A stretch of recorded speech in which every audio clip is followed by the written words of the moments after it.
Hola chicos, bienvenidos a una célula más de NextGen. Mi nombre es Esteban. ¿Qué tal, Sebastián? Hola Esteban, hola a todos, bienvenidos a otra célula. Espero que puedan disfrutar de este tema. Hoy vamos a hablar de profecías de Jesús, entonces vamos a dar inicio.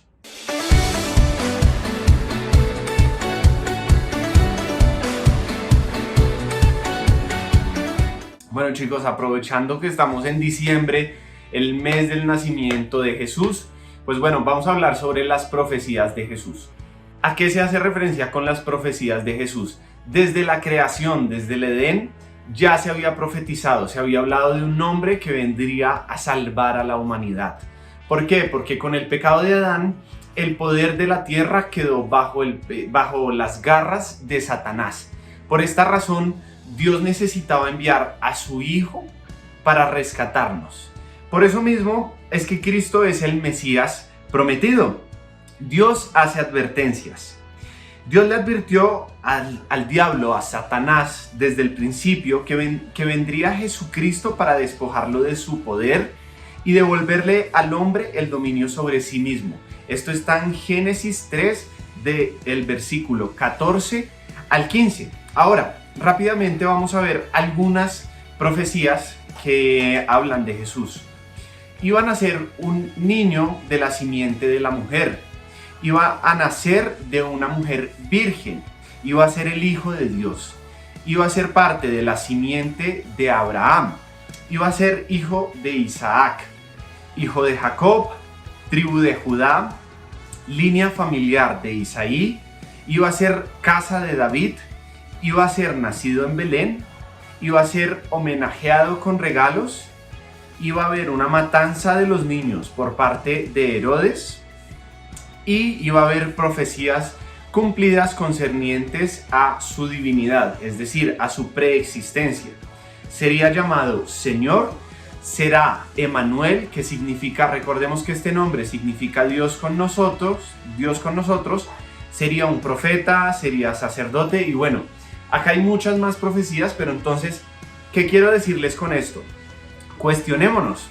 Todas estas profecías desde mucho antes de que Jesús naciera ya estaban, ¿cierto? Y también ya estaba la Trinidad. Recordemos que Dios es Padre, Dios es Hijo, que hace referencia a Jesucristo, y Dios es Espíritu Santo, que fue lo que Dios nos dejó acá en la tierra para tener esa comunión con Él, esa relación con Él en todo momento. Entonces es muy importante que hagamos un análisis de estas profecías y nos demos cuenta que Dios desde el principio ya nos había dicho que iba a enviar a su Hijo. Es cierto, y ese tema es muy importante porque son preguntas, o por lo menos que yo tenía hace poco, ¿no? Yo cuando leía esta palabra y todo este tema de las profecías de Jesús me di cuenta que Jesús estaba desde el principio, como decía Esteban, desde la creación.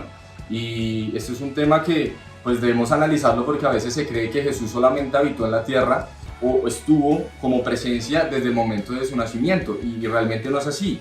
Si lo vemos en Juan 1, del 1 al 5, o si pueden leerlo del 1 al 14 para entender un poco el contexto, dice: en el principio era el verbo, y el verbo era con Dios, y el verbo era Dios. Este era en el principio con Dios. Todas las cosas por Él fueron hechas, y sin Él nada de lo que ha sido hecho fue hecho.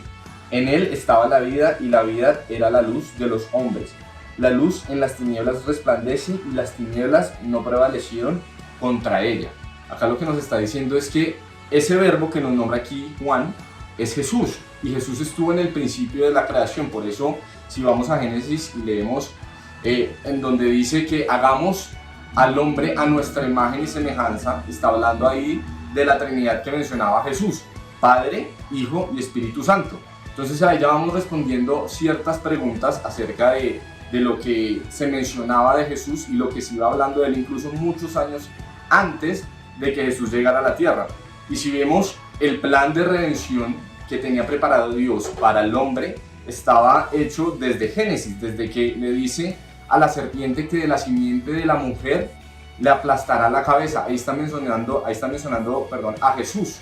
Está haciendo todo, está contando, relatando todo lo que va a hacer para que nosotros también podamos encontrar la salvación. Entonces nosotros vamos también aclarando ciertas preguntas y vamos obteniendo respuestas acerca de lo que Dios estaba preparando con Jesús.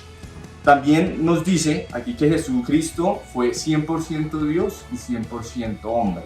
Algo que mencionaba Esteban acerca de la Trinidad es que ellos son uno solo en espíritu, y no quiere decir que todos estén como un cuerpo físico en unidad, sino que en espíritu ellos son lo mismo, son Dios, son omniscientes, omnipresentes, omnipotentes e inmutables. Ellos también tienen voluntad y tienen inteligencia, ¿sí? Y esa unidad que ellos tienen la podemos obtener nosotros con Jesús y con Dios. No se trata de que yo sea Dios o Esteban sea Dios, sino que en espíritu podemos tener lo mismo que Jesús tuvo aquí en la tierra, es decir, podemos tener su voluntad, podemos tener su comportamiento, podemos tener su gracia, podemos tener su poder y podemos obtener su victoria. Desde el momento en que recibimos a Jesús, cuando Él gana la victoria en la cruz, le gana la muerte, nosotros también podemos ganar de la batalla a la oscuridad, porque Él habita en nosotros.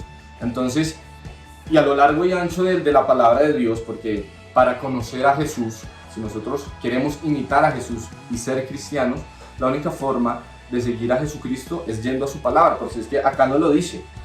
En el principio era el verbo y el verbo se hizo carne. Esto es Jesús. Para conocer a Jesús tenemos que ir a su palabra. Esto es en esencia toda la vida y obra de Jesús.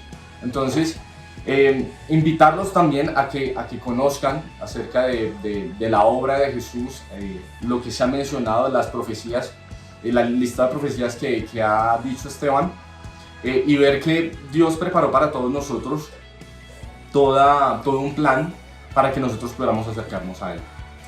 Así es, Sebastián, y bueno, chicos, muchísimas gracias por acompañarnos en una célula más. Esperamos esto haya causado en ustedes intriga, vayan, investiguen sobre cada una de las profecías de Jesús, porque todo esto está en la palabra de Dios y corrobora que la palabra de Dios es verdadera y realmente fue escrita por inspiración de Dios, por inspiración del Espíritu Santo. Entonces vamos a orar. Señor Padre Santo, te damos infinitas gracias por cada uno de los jóvenes que está viendo esta célula, Dios Todopoderoso. Te damos infinitas gracias por la decisión que toman, Señor, de aprender, de nutrirse de tu palabra, Señor. Te pido tú los recompenses, Señor, hagas de ellos grandes cosas, Señor Padre Santo, y que cada uno de esos jóvenes que nos está viendo, Señor Padre Santo, pueda cambiar su entorno, pueda cambiar su hogar, Papito Dios. Te pedimos infinitamente nos protejas, nos cubras de todo mal, Señor. Tú eres quien conoce cada uno de los anhelos de nuestro corazón, Señor, y sabemos que eres tú quien los cumple, Señor, si caminamos de tu mano, Padre Santo. Gracias, Papito Dios, cubrimos este espacio con la sangre preciosa de Cristo Jesús. Amén y amén. Chao, chicos, no se pierdan todo el contenido Next Gen, que es un contenido también bajado del cielo. Amén. Chao a todos. Chao, chao.